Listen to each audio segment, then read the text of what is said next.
कल्याणच्या उमा हॉस्पिटलमध्ये डॉक्टर साईनाथ बैरागी यांनी या जगात माणुसकी अजूनही जिवंत आहे हे दाखवून दिलं। 4 दिवसा अगोदर म्हणजेच 1 एप्रिल 2015 रोजी उमा हॉस्पिटलमध्ये एक गरोदर बाईची केस आली। अंकिता नाव असलेल्या या बाईच्या गर्भपिशवीत गाठ होती। ही गाठ इतकी वाढलेली की त्यामुळे त्या रुग्णाच्या आणि गर्भातील बाळाच्या जीवाला धोका होता।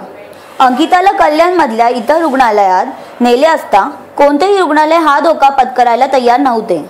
तिला डॉक्टर बैरागी यांच्याकडे आणले गेले तेव्हा तिची परिस्थिती आणखी बिकट होत चाललेली, पण डॉक्टर बैरागींनी आपल्या अनुभव आणि कर्तृत्वाच्या जोरावरही शस्त्रक्रिया यशस्वी करून अंकिता व तिच्या गर्भातील बाळाचा प्राण वाचवला। आता तिची प्रसूतीची ही जबाबदारी डॉक्टर बैरागी यांनी घेतली आहे। ही शस्त्रक्रिया यशस्वी करून डॉक्टर बैरागी यांनी दाखवून दिले की जगात माणुसकी अजूनही जिवंत आहे। आमचे वार्ताहर प्रणव नाईक यांनी डॉक्टर बैरागी आणि रुग्णाच्या नातेवाईकांशी चर्चा केली। पाहूया त्यांचे मत काय आहे। नमस्कार, जेबीटीव्ही न्यूज मध्ये आपलं स्वागत आहे। आज आपण आलो आहोत मेडिनोवा मल्टीस्पेशालिटी हॉस्पिटलमध्ये।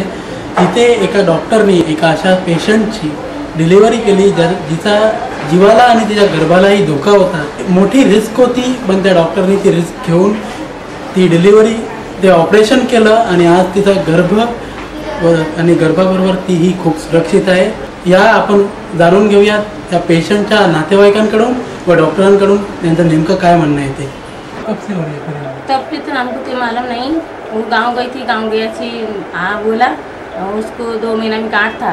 गांठ बोली, मैं बोली काट दे, हमको ये नहीं गांठ काट दे बोली।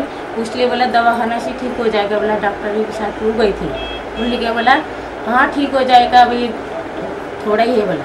उसमें इससे पहले कौन सा हॉस्पिटल में गए थे? गांधी। तो उन्होंने क्या बोला? मुझे बोला थोड़ा गांठ है, 2 महीना है, उसके बाद में नहीं बताया। तो इसके बाद अभी मतलब कितने रेफरेंस दिया यहाँ का? और सर अभी कैसी है? ठीक है। तो यहाँ डिलीवरी अभी इधर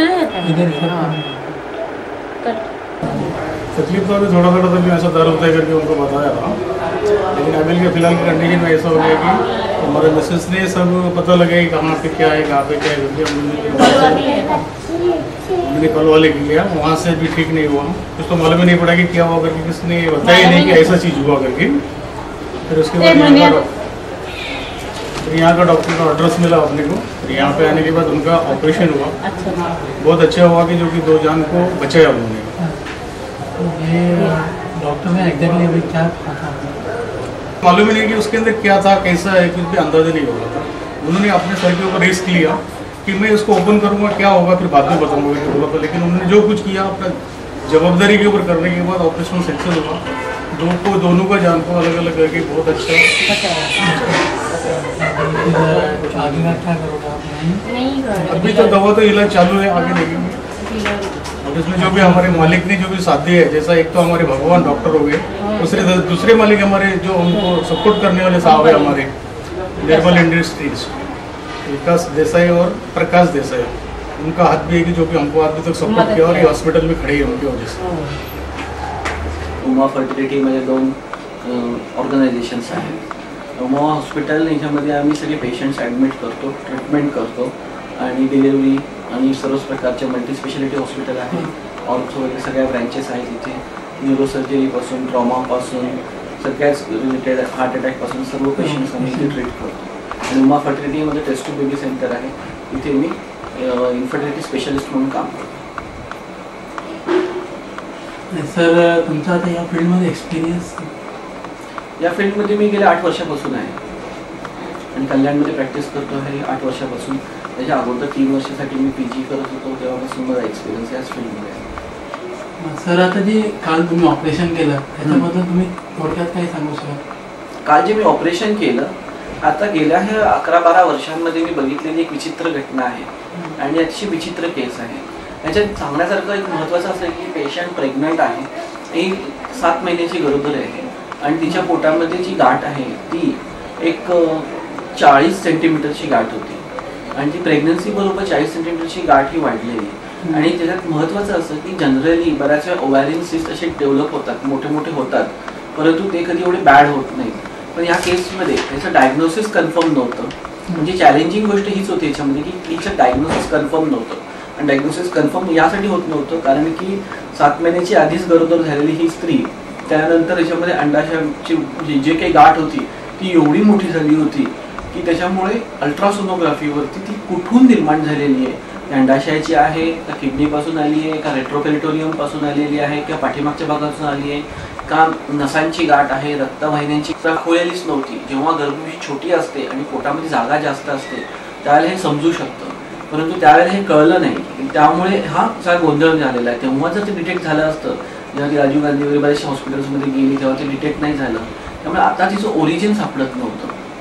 मग आता आम्ही जेव्हा सोनोग्राफी केली तेव्हा आम्हाला म्हणजे रक्तवाहिनीचं पुंजके त्यात दिसत होते, त्याच्यामुळे खूप डेंजरस होतं आणि पेशंटची कंडिशन एकदम खराब, तिचं जेवण बंद झालेलं.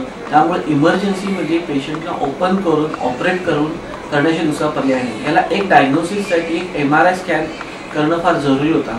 पण कल्याणमध्ये असं कंडिशन आहे की PCPNDT ॲक्टमुळे MRI machine is not registered आणि त्याच्यामुळे कोणीही MRI करायला तयार होत नाहीये गरोदर स्त्रियांचं. हे याच्यातलं वाईट म्हणजे PCPNDTच्या मुळे जे स्ट्रिंजंट ॲक्टिव्हिटीमुळे की पेशंटला पण किती सफर करावं लागतं हे मला मुख्यतः याच्यातून सांगायचं आहे.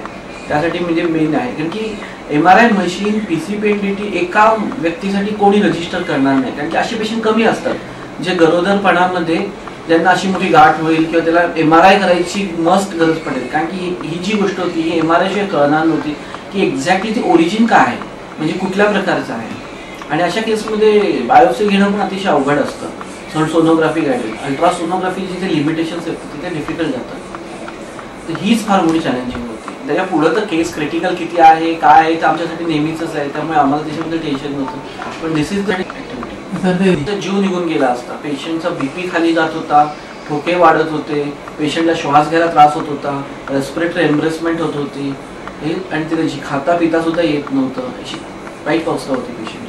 आता पेशंट कसं आहे, आता पेशंट जसं सिम्पटम्स आम्ही म्हणजे जसं आम्ही गाठ काढली तसं पेशंट आता बेटर आहे, आता चांगला आहे. म्हणजे पेशंट कम्पॅरेटिव्हली अजूनही ICU मध्येच ॲडमिशन आहे. म्हणजे गर्भपिशवी सुरक्षित स्टेबल होईल. अपेक्षा आहे की 4-5 दिवसात व्यवस्थित होऊन ICUच्या बाहेर पण येईल. तुम्हाला वाटतं की नॉर्मल असणार डिलिव्हरी? हां, डिलिव्हरी नॉर्मल होऊ शकते हिची, म्हणजे त्याच्यासाठी याच्यात काही इश्यू नाही होणार.